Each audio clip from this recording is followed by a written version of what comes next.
Hai, Assalamualaikum. Hari ini saya nak kongsikan satu lagi topik menarik berkenaan dengan defensive driving ataupun pemandu selamat. So, hari ini saya nak kongsikan tentang satu topik bertajuk space bubble. Apakah itu space bubble dalam defensive driving? Secara ringkasnya, space bubble ni adalah berkenaan dengan ruang. Ruang semasa kita berada di jalan raya. Tak kiralah kita memandu apa-apa jenis kenderaan sekalipun, space bubble ni adalah berkenaan dengan kita memberi ruang yang selamat di bahagian depan, di belakang, di sebelah kiri dan kanan untuk mengelakkan berlakunya pelanggaran. So, secara asasnya itu maksud space bubble. Okey, bila kita bercerita tentang ruang ini kita kena faham yang ruang ini dia bersangkut paut juga dengan kelajuan kita. Secara asasnya, lagi laju kita bergerak di jalan raya, lagi luas ataupun besar ruang yang kita perlu sediakan ataupun perlu kita berikan di sekeliling kenderaan kita. Lagi perlahan, kita boleh berkompromi sedikit dengan ruang tadi. Kita boleh kecilkan sedikit ruang kalau kita lebih perlahan. Tapi kalau kita lebih laju, lebih ruang ataupun lebih jauh ruang yang perlu ada di sekeliling kita. Okey, jom kita tengok ruang bahagian depan dulu semasa kita memandu ataupun menunggang motor. Ruang di hadapan kita berapa jauh yang kita kena berikan mengikut peraturan pemanduan berhemah ataupun defensive driving ataupun riding, kita perlu mengekori orang di hadapan kita sekurang-kurangnya 2 saat. Jarak dia lebih kurang 2 saat di hadapan. Dan jika kita berhenti, kenderaan di hadapan kita pula jaraknya lebih kurang 2 meter. 2 meter. Kalau kita memandu, kita duduk dalam kereta, kita boleh nampak tayar hadapan kenderaan di hadapan kita mencecah jalan. Dari tempat duduk kita memandu, kita tengok depan, kita boleh nampak tayar belakang dia mencecah jalan. Lebih kurang macam tu 2 meter. Okey, itu ruang hadapan. Bagaimana pula dengan ruang di sebelah kiri kanan kita ataupun kanan kiri tepi. Ruang di bahagian tepi, macam saya kata tadi, lagi laju kita bergerak, lagi luas ruang yang perlu kita berilah.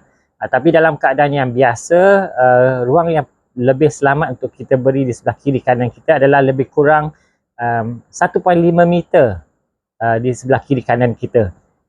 Senang cerita, kalau kita memandu dan melalui ataupun ingin melintasi atau melepasi kenderaan yang sedang parking di tepi jalan, kenderaan itu sebuah kereta lah katakan, kita perlu melintasi kenderaan itu seluas ataupun sejauh satu pintu lebar kenderaan itu yang berhenti tepi jalan tu.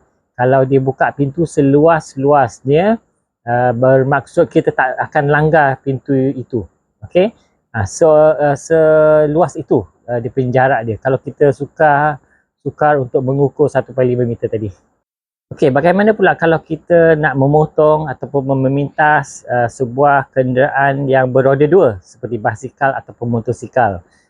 Untuk keselamatan, kita syorkan anda memotong lebih daripada 1.5 meter tadi lebih ataupun doublekan lah, lebih jauh lebih baik.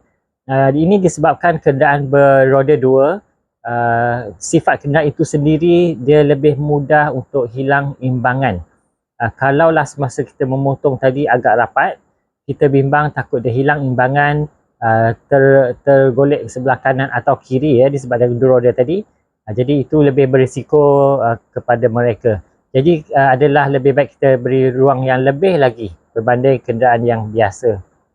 Bagaimana pula dengan bahagian belakang kita? Berapa ruang yang kita perlu beri kepada kenderaan belakang kita? Sebenarnya di bahagian belakang semasa kita memandu, kita tak ada apa-apa keupayaan sangat untuk mengawal kenderaan di belakang lah. Ini bermaksud setiap orang yang memandu ataupun menunggang, pemandu itu perlu menjaga ruang di hadapan dia. Bukannya orang di depan dia yang menjaga ruang di belakang dia. Itu dah terbalik.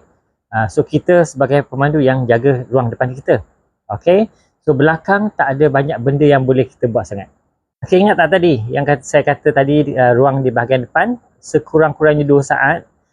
Okey, dalam senario ataupun situasi seorang pemandu ataupun penunggang lain ataupun apa-apa kenderaan lain sedang mengekori belakang kita agak rapat lah ya.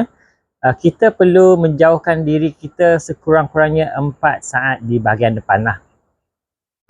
Peraturan 4 saat atau 2 saat yang kita ajar di sekolah memandu ataupun di mana-mana sahaja pun, itu adalah peraturan asas pemanduan selamat.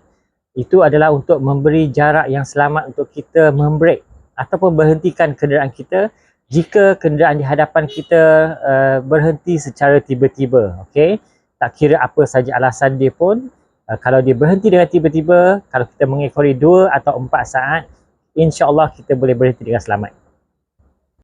Jadi jangan lupa ya, 2 saat adalah dalam keadaan pemanduan biasa. 4 saat kalau kita berada dalam situasi yang pertama ni, contohnya kalau kita perlu mengekori 4 saat pula di depan adalah kalau kenderaan di belakang kita mengekori agak rapat dengan kenderaan kita. Dan yang kedua adalah jika kenderaan di hadapan kita mengekori agak rapat kenderaan di depannya. Okey, di depan kenderaan kita itu, dia sendiri mengekori agak rapat dengan kenderaan depan kita.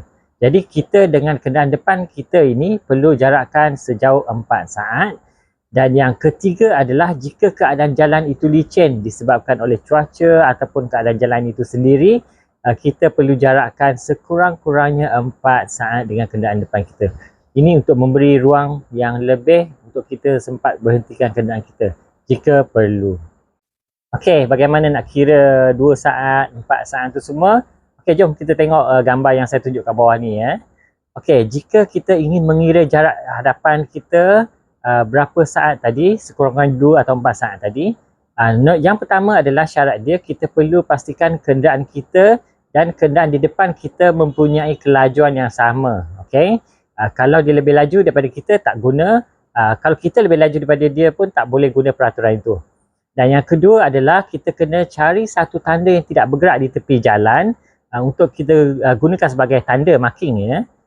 Dan apabila kenderaan di hadapan kita mula melepasi marking itu atau tanda itu, kita mula mengira masa lah. 1001, 1002, 1003 dan sebagainya. Dan apabila kenderaan depan dah melepasi tanda itu dan kira kita dah mengira berapa saat ya. Contohnya kenderaan kita dah melepasi tanda yang kita pilih itu dan kita mula mengira 1001, 1002, 1003. Contohnya semasa kita menyebut 1003, kenderaan kita pun dah melepasi juga tanda yang kita pilih tadi. Itu bermaksud kita sedang mengekori kenderaan di hadapan sejauh 3 saat. Yang mana dalam keadaan yang biasa sudah cukup selamat dah tu. Okey.